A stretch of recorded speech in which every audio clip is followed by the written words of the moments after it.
Welcome to Stats Check with Spivey, where we talk about life, law school admissions, a little bit of everything. This podcast, we're going to talk about this current admission cycle. I'm joined with PowerScore's CEO, Dave Killoran, who's been in this industry longer than I have, is the go-to LSAT expert, and we're going to get into some LSAT predictions. My background is in admissions, and we're also going to get into admissions and cycle predictions. It's in two parts because it's long and we don't want to bore people to tears. So part one is going to be data predictions, cycle predictions, LSAT discussion, and GPA discussion. I hope it's value add, and then we'll turn it over to part two, which we'll post a couple days later. Without further delay, we are in Napa, or we were in Napa when we recorded this. So let me hand it over to Dave and me. Hey, Dave. Mike, how are you today? I feel like we have been just hanging out too much, which is weird because, like, as you know, most of the time I'm just 24/7 thinking about this stuff. You are. Last night we went out and had dinner and it was a good one. It was weird talking about Normal stuff. kids and dogs and life. Yes, but now we're back to the law school grind. No one cares about our kids and dogs and life, so let's get into it. All right, so we have a whole slate of questions from that Reddit thread that we posted, and we're going to try to get through a lot of them. We're not going to get through all of them, but let's start off with some big picture stuff. Here's the first question. Came in from Accomplished Body 785.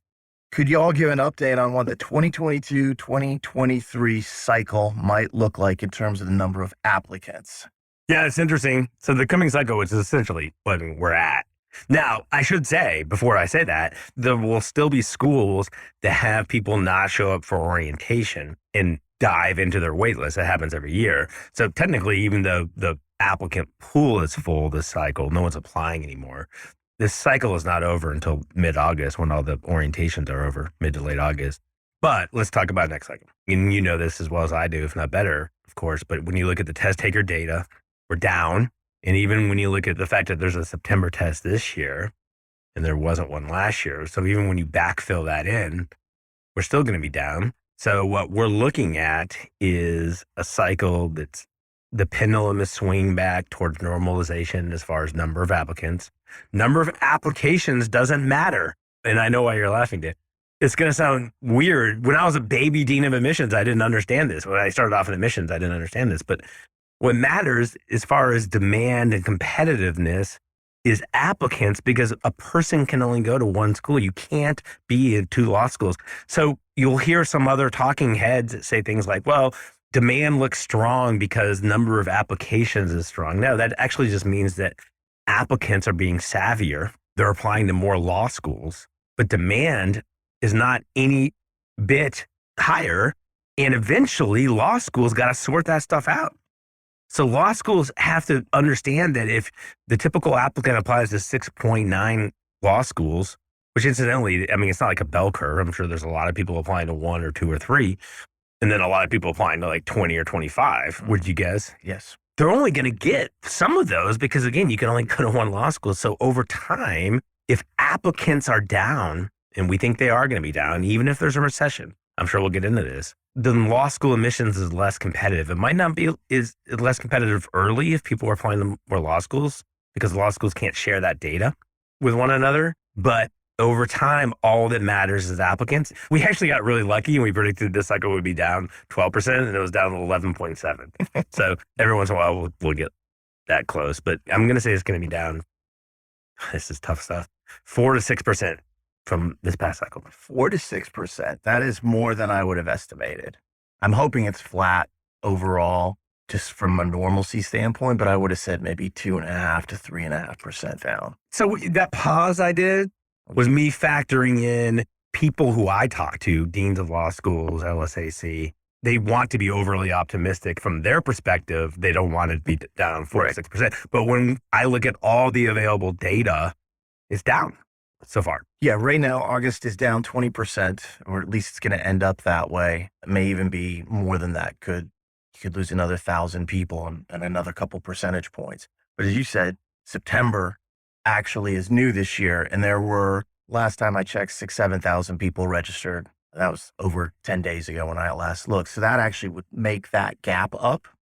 But we'll have to see really what happens with the October and November LSATs to know how the first part of the new cycle is actually really looking. But I do think it's going to be lower than it was before. Yeah, because also the previous LSATs were a lot of retakers and they were down. So retakers would indicate that these are people on wait lists this past cycle trying to get off.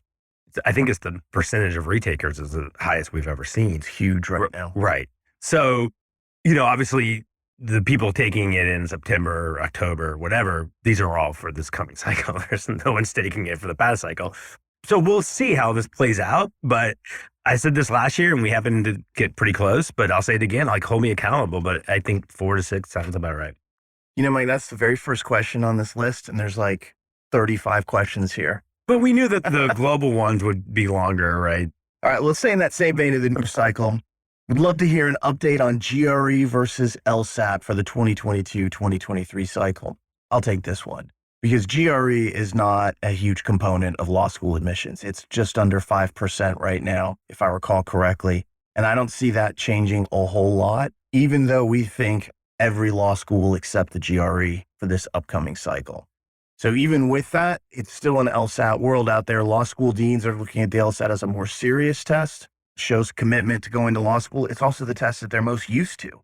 They've worked with it for years. They understand what the numbers mean. The GRE is very new to them and schools are a little bit more hesitant. I don't think they're thinking to themselves the GRE is some huge advantage when they're looking at applicants. Would you agree with that? Yeah, I could get super wonky, but for the sake of time, I won't. You did click on one of the things that matters. If you take the LSAT, you're applying to law school, almost by definition. If you take the GRE, I took the GRE to apply for my doctoral program. Mm-hmm. So yeah, it's more serious for law schools. The calibration is different for U.S. News. So in your words, and I'm not going to get into the calibration, they know it better. So basically what we tell our applicants we consult with is if you have the ability to take either, take the LSAT. If you've taken the GRE and you have the ability to take the LSAT, I would take the LSAT because it's probably going to speed up your cycle decision. People with GRE scores have slower cycles. Yeah, and I think that's actually one of the hugely pertinent points here. You think you're doing yourself a service by taking the GRE, but you're already putting yourself in the slow lane in terms of that. And you're putting yourself in a pool where there's not 100% comfort with who you are as an applicant. I'm not anti-GRE in terms of admissions or applications. It's just know what you're getting yourself into if you decide not to take it. Does your company do GRE? We do. Okay. Yeah. There's no bias in there. Yeah, I'm not like it's all LSAT world. Don't take the GRE. I don't love the GRE because I find it a slightly boring test. But a lot of applicants are like, it doesn't have logic games. So they like that. Right. And the reading is a little bit easier, I think, than the LSAT. The problem with the GRE for many people is that some of the English they test is difficult, but even more so, it has math. And a lot of people don't like math. So Right. you're getting away from logic games, but you're going to math. You got to pick your poison with that. What about the dental aptitude test? The DAT, love that test. Visualization section on that. Yeah, Cool. I'll never make a blog post again joking that LSAC is adding a toys section. Let me address ABA going test optional. Maybe, maybe not. Probably it's going to pass this year, but it's not going to impact this cycle whatsoever. So once a week, I'll see a message somewhere online. I heard that law schools are getting rid of the LSAT. No. They still have the option to use it. And Dave's being a little snarky. His point is they are going to use the LSAT even if it goes test optional, which is going to be a slower process. Yeah, it'll take some time there. Let's move on to some application questions. So here's one that says, is it fair for a school to impose a lifetime limit on the number of applications one can submit? For instance, Harvard added a 3-time limit. It's in their FAQ section after stating for years that they viewed multiple applications in a positive light. So is it fair for them to do this? I mean, sure. I don't want to get into what's just and unjust, but sure, they can do whatever they want. And I think that Harvard would still, I don't know their position on this. I have good thoughts towards Dean Jobson, Christy Jobson. But I would imagine that if you apply 2 or 3 times, they say, wow, this person's really interested in our school, and that's not a bad thing. But you start getting over 3 and you start feeling bad for the person you have to turn down year after year. And there's some red flags being signaled there. So yeah, I think it's fair for them to say, look, we don't want to put you through this. People watch the movie Rudy and they're like, oh, I can just apply 7 years in a row and finally get in. But it doesn't quite work like that. So yeah, I think it's fair. It is fair. And the reason is it's their world. They get to do what they want, and they make up the rules. They can apply the rules. And I also think that if you've applied to Harvard 3 times and you've been rejected 3 times, that the signal there is, hey, we've taken a close look at you multiple times. If you're going to keep doing this every year and there's not a significant enough change for us to now accept you, we don't think after 3 times we're going to see a significant change. And I think at a certain point, though, like, you're not getting any closer. We want to end the pain cycle. And so for me, I believe it's 100% there. There's an analogy here. Every year, please don't do this. Every year, there'll be a small number of applicants that thinks it's smart to email a law school every day of the entire 8-10-month cycle. Maybe for the first 3 days, it's like, oh, okay. But at some point, it's fair to block that person from your email box, right? Get them out. Yeah, you start to look like a stalker, and it's uncomfortable because it's a pursuit. You're pursuing the school. It's like you just went on a date and you start texting the person every hour. It's not going to be successful. Next question. Besides LSAT and GPA and working on making essays as best as they can be, what other advice do you have for applicants to make sure they're giving adcoms the best picture of who they are and putting their best foot forward? Focusing on, say, the top 14 to the top 50. I like the first part of this question because of the answers in the question. Who you are. So there's interviews, there's optional essays. And Dave and I have a book coming out. I don't want to overly talk about it, but we talk a ton in this book, the PowerScore Spivey Consulting Admissions Bible, about differentiating. And the definition of who you are is different than anyone else on the planet. So you can differentiate in letters of rec, essays, interviews, visits, how you email, how you talk on the phone, how you communicate, your EQ, what you don't say on Reddit that can be reverse engineered by a dean of admission to know that it's you bad talking their school. There's hundreds of thousands of ways to differentiate. Yeah, I don't have much to add to that because I think that's 100% accurate. All right, next question. How much of an impact does when you apply have on your chances? Is earlier always better? Or is there no substantive difference until a certain point? Yeah. So Dean Z, she and I talk from time to time, and she's been in admissions for longer than I have. And she had a great Instagram about someone who had applied 2 years in a row. They were not admitted the first year. They were admitted the second year. They applied in, like, I don't know, you'll see the Instagram, but they applied earlier the second year. And then Dean Z says, and this did not matter. But there's no difference for the vast majority of schools, and there's nuance. So please know that I'm not saying there's never any difference, but you always would rather get your better application in by November, December, early December than your worst application in September. And anyone that says otherwise is wrong. And I mean that, and I hate absolutes, but categorically, if they're telling you you have to apply by September, there's an ulterior motive. The motive might just be to sound like they know what they're talking about. It might be someone on Reddit. I mean, the amount of false information, there was a question, how do I detect bad information? There's tons of bad information because sometimes people want to put bad information out there because they're competing with you. And I have 2 podcasts, and Dave, you and I were talking about this. I have 2 podcasts on how to detect bad information.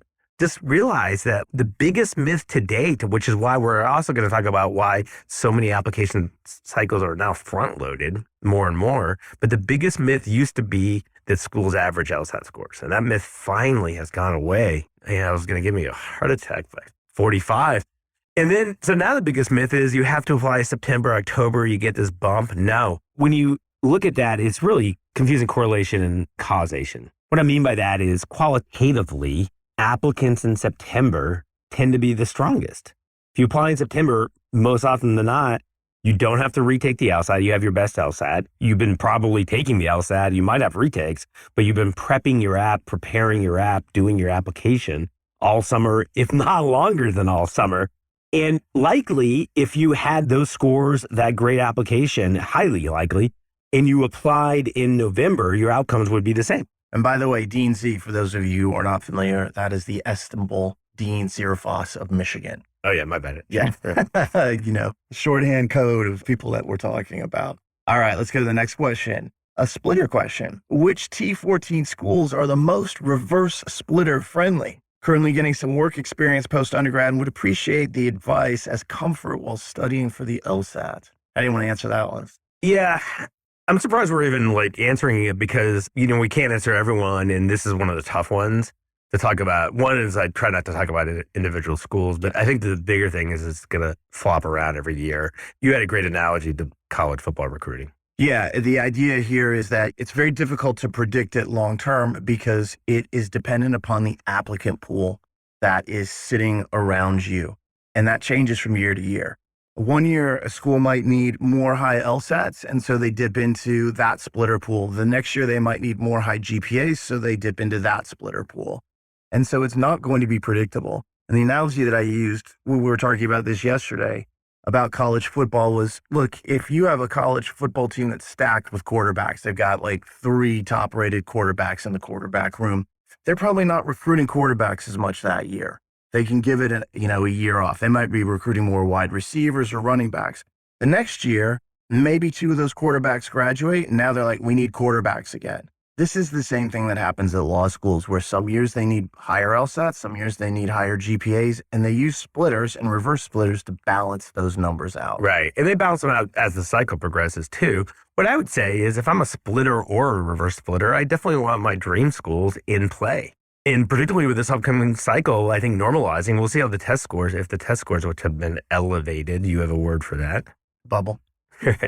If things normalize, which we think they are, if applicants are maybe 1 to 6% down, then yeah, man, apply for schools if you're a splitter or reverse splitter, because you don't know and we don't know. I'll say it straight up. We don't know which schools are going to favor splitters and reverse splitters this coming cycle. We'll see it as it happens. But I will give one piece of advice to splitters and reverse splitters, and that is apply to more schools. Cast a wider net. So if you're sitting there thinking, well, I was just going to apply to these schools because they're in my zone, and you have splitter type numbers, think about adding a few schools, because you never know who is going to say, this is our year to get a higher GPA, right?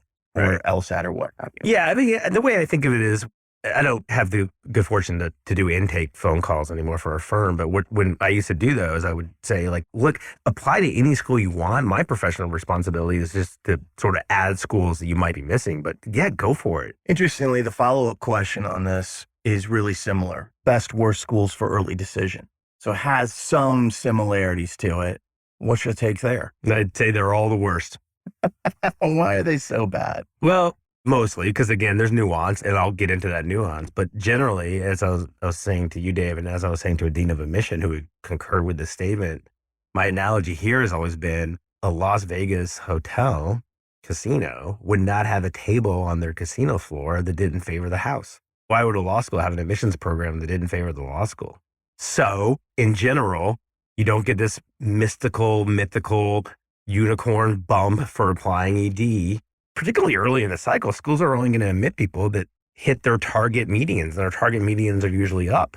So why would a school ever admit someone ED that's going to hurt their target median? I mean, obviously there's underrepresented minority applicants. So if you're not at the medians, I wouldn't overthink it here. But generally, unless you're above both medians, all you're doing is you're deleveraging any ability to scholarship negotiate. And even the schools that offer guaranteed scholarships, and I think you had an analogy about this, they offer guaranteed scholarships. Well, maybe you're losing money because you're above both median and you get the scholarship. But man, if you had been admitted to 6 schools, you could have negotiated that much better. I'll end on this point. Every cycle I talk to applicants who apply to, I hate saying school names, but we'll say Columbia ED. And then they get in. And invariably, they get in touch with me and they say, man, I should have gone for Harvard.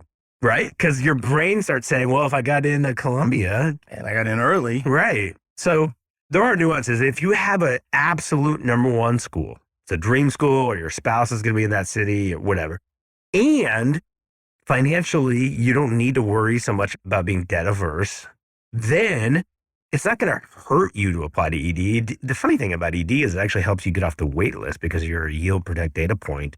So if you have a dream school and you're willing to say goodbye to every other school and deleverage all scholarship negotiations, then yeah, I'm for it. But that's the only time. Yeah, let's go back to that point that you talked about, that they have this program because it benefits them. And sometimes, especially with like the full rides, people are like, well, how? They're just getting good applicants. The analogy that I used was, it was like the Las Vegas hotel analogy. It was built on that. You're there and you're gambling And then the casino comes over and they give you a $500 bottle of champagne. And you think, wow, I'm a big winner. And if you're spending a lot of money on the floor, literally they come over, they give you, free drinks. Maybe it's a big bottle of champagne for you and your group.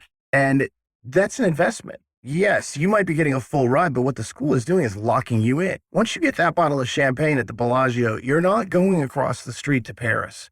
You're not going next door to Caesars. You're thinking, well, I'm going to stay here because the Bellagio is treating me well. Yes, ED is going to lock you in, but that scholarship money takes you out of the running at other schools. And so they're doing it. And yes, they've probably felt you were going to get money elsewhere anyway. So for them, they're like, we're just locking you in. Happy days. Let's move on. We're now going to move into GPA. And this is Inspector separate with the question saying, will grade inflation from COVID pass-fail policies allow schools to continue to jack up GPAs while keeping the median LSAT as 172 or whatever it may actually be? Yeah. I mean, I have like 20 books in my library about how higher education has shifted about 60, 70 years ago to a consumer-oriented landscape. So what's corresponded with that, except for essentially in the service academies and maybe one or two outliers, is grade inflation. And it's slowly but steadily going up. And it's not that people are getting smarter. No, the human genome hasn't changed in the last 60 years. But grade point averages in institutions are going up. When I was in admissions, there were some schools that were just infamous for not being strong schools, but having students with 4.0s. And it was frustrating to see, and it's unfair. The person might have a 4.0, but 19 out of every 20 essays out of that school were poorly grammatically worded and written. So I guess what I would say is I would expect a little bit higher GPAs. I know if one school's data already, they're going to be up to a 3.9 GPA from a 3.86. And their LSAT's going to be up a little bit too. I'll probably put on Reddit what school it is once I get permission. So I would expect GPAs to be up a little bit, but I would still not be that person that has the 4.0 and the unpolished everything else. Yeah, and the COVID effects, obviously, they don't affect just GPA. We saw that LSAT scoring bubble. We'll talk about the LSAT in just a minute and the effects of score inflation.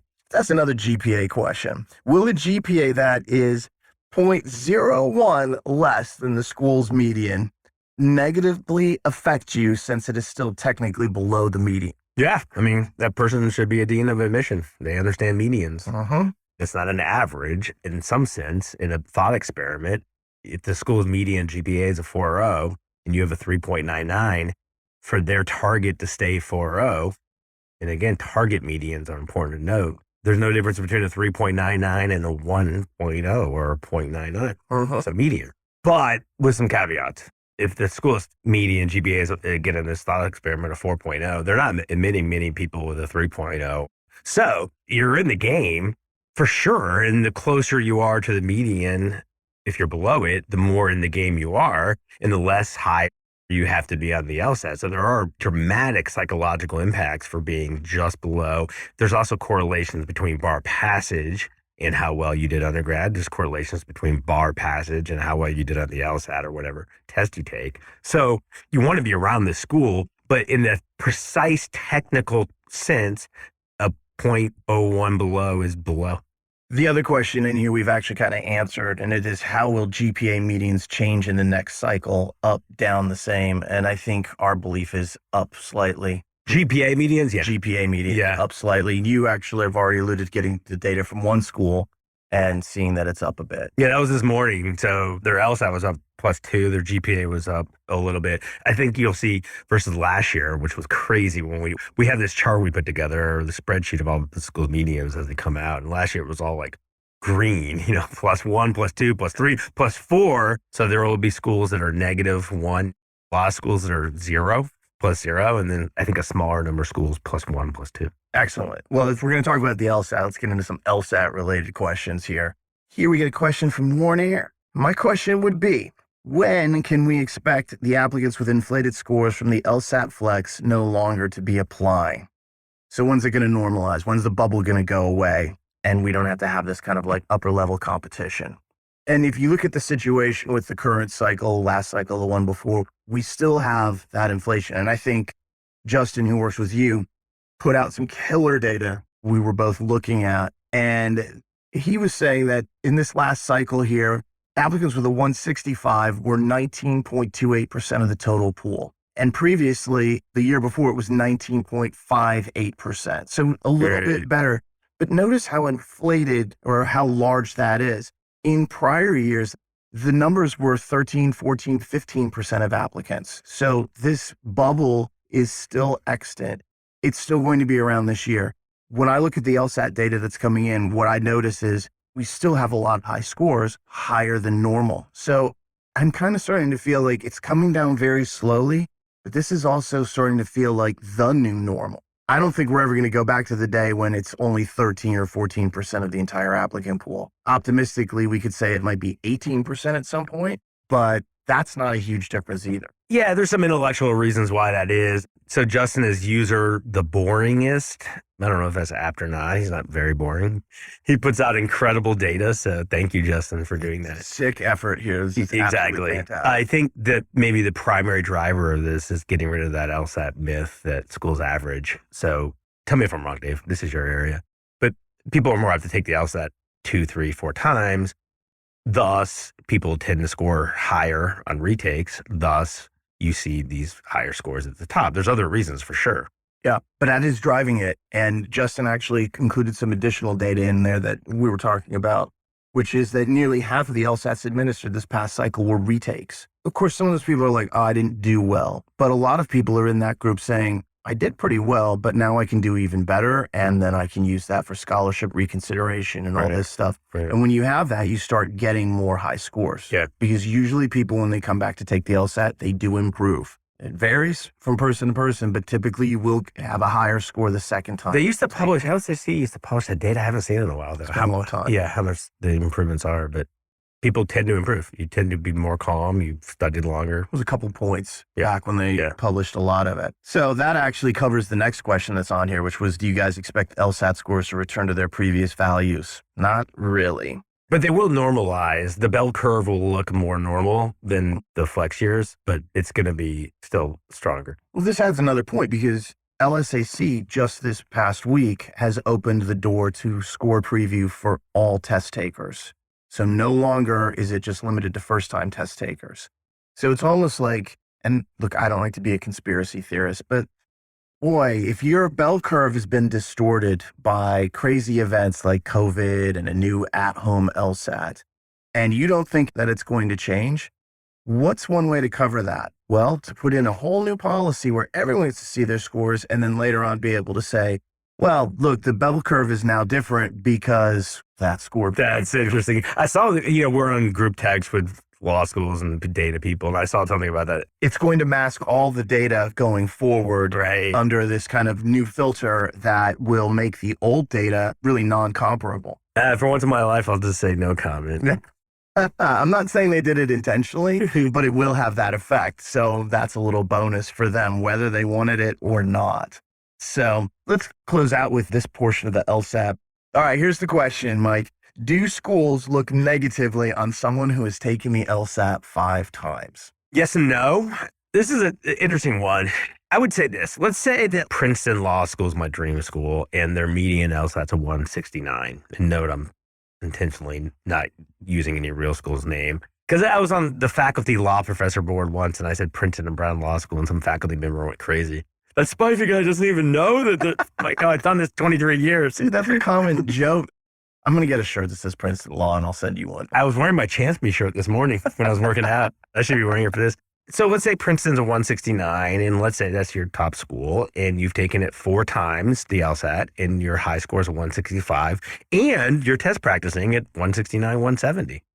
What I would do is I would take it that 5th time. Obviously you have to keep in mind the LSAC's rules about number of retakes in a year, but I would take it a 5th time and I would shoot for the 169, 170, keeping in mind Princeton might have a target median. If their median's a 169, they might be targeting 170. Deans love saying, let's go up 1 point in the LSAT. So yeah, I would take it a 5th time. I think you get into a lot of nuance here though, because let's say you're applying to Princeton Law School and you already have the 170 and you take the LSAT a 5th time. What's the dean of admission at Princeton Law School going to say? They're going to say, well, this person might not want to go to my law school. Yeah, you're trying to climb the ladder higher, aren't you? Right. I think that's actually the big deal. It also is a matter of time. Let's say that I'm applying not this fall, but next fall. And between now and say next June, I take the LSAT a bunch of times. Let's just for a minute not worry about like test limits or, 3 times in any cycle and all that kind of stuff. But by the time I apply, I've taken my LSAT 5 times. And let's say I was like 160, cancel, 165, cancel, 170. I don't think a dean of admissions is going to look at that and think, boy, they took it 5 times. They're going to see, hey, I progressed. I'm not 170. All my stuff is in and ready to go. That's one type of applicant. No negatives there. Now, if I've taken the LSAT 3 times and I apply and then they already see me heading up for a 4th, they can see that what you're attempting to do is score better, which may change the schools that you're about to get into. It may cause them to say, well, if we accepted you now and then you get a higher LSAT score, then you're just going to hold our acceptance. Right, exactly. We don't want that. And so if you're doing it while the year is ongoing and you're in the middle of the cycle with applications in, that is where you might run into some problems with official. Yeah, as much as I stress anything by Thanksgiving is early, there is a late. So if you're 2 cycles out and you can do better, keep doing better. There's a caveat even to that. If you are 5 points below their median or under the 25th median by a couple of points and you are probably not getting in, if you're like, my dream school is Princeton and I am scoring a 161 and their median is 169, and you've taken it 3 or 4 times, like you said before, you need to go out and try to get closer to that because you're so far away, you're in a hole. There's so much nuance to this. This is why you and I both have jobs, is because there's so many different questions and factors that are involved. Yeah, and even when we see these questions, deans of admission chime in on our calls and say, hey, I have some thoughts on this because law school admission deans read Reddit, and there's so much nuance in this one. All right. One final set of questions on LSAT medians. I'll read them both back to back. How likely do you think, if you were a betting man, and I am, it is for T14 medians in places like Georgetown to drop down to 170 or sub 170? And how much are median LSAT scores likely to decline for the T14, T6 schools? Will you see schools like Columbia and Harvard coming back down from the 174 median levels? Yeah, and I touched on this, but I'll touch on it again. I think you're going to see more -1 or 0 than +1 because the number of applicants dropped 11.7%. The scores came down a little bit from the highest markers, a little bit. So less and then a little drop equals harder to maintain these gargantuan numbers we saw last cycle. That said, I've lived the life on the other side. So I know that when you're a dean of admissions, you have a boss, a dean of a law school, and that boss can say, look, let's cut enrollment by 20 students so we can keep our median. And this is a world where rankings, for better or worse, probably for worse, rankings really matter. And in this sphere, law schools, there's only one ranking that people look at. It's different in business schools, which is a blessing, I think. It's, there's all this diffuse rankings that people look at, but in law school, there's just one. And I think deans of law schools are going to say, okay, let's take a revenue hit. I've been on budget committees at law schools. It's a revenue hit. The vast majority, all but about 10 law schools, are revenue tuition driven. They're not endowment driven. So let's take a revenue hit to keep medians because the U.S. News and World Report rankings are that important to us. My point being, things are going to drop by and large or stay the same by and large, but not drop as much as the data would have us believe because schools will decrease enrollment. I think that's a pretty fair point. And, we often talk about the T14 or the T25. I'll tell you one place where I think we'll see some schools drop points on the LSAT is at the bottom side of the rankings. The number of scores under 150 is lower than what we have seen. And with fewer applicants and a lower base, if you're a school out there that has, say, a 145, a 146 type of median, you're probably going to lose some points on that because you don't have as many people in your group as you normally would. They're the ones who are, I think, at the highest level of risk for having some problems with this. Yes, exactly. You nailed it. So that concludes part 1. We've mentioned we're doing this in 2 parts just because of the length. Part 2 is going to be about 20 to 24 minutes, and we'll have it up next week.